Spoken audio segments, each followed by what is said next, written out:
Hallo zusammen, ich bin der Alf. Ich arbeite bei Integra in der Produktion und nehme euch mit auf eine Tour durch die Abteilung. Komm mit!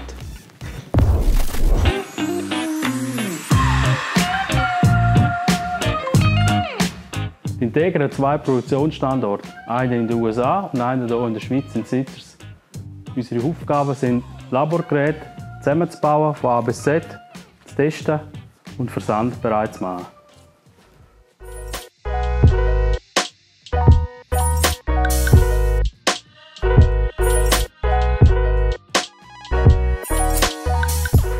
Ich bin gerade dran am Viaflo 300 Multi, 12 Channel. Was gefällt dir bei der Arbeit? Eine sehr vielseitige Arbeit. Jeden Tag haben wir immer andere Geräte, moderne Arbeitsplätze, natürlich mit so schöner Aussicht und gutem Arbeitsklima.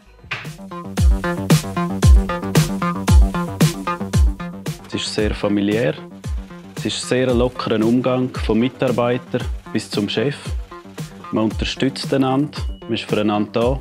Und das habe ich auf diese Art und Weise in keiner anderen Firma bis jetzt so erlebt wie hier.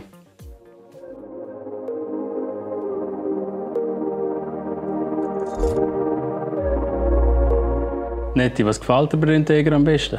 Dass meine Arbeit vielseitig ist. Ich arbeite in Produktion, 96er 384 hat es Pipetten. Das ist sehr interessant für mich. Es ist ein sicherer Job in einem wachsenden Unternehmen, das perfekt für mich ist.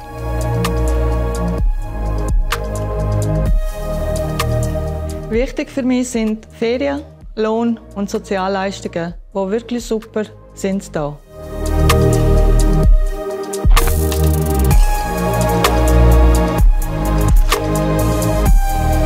So, ich hoffe, ihr habt einen guten Einblick in unsere Produktion gekriegt. Und wer weiß, vielleicht sehen wir uns schon bald. Ciao miteinander.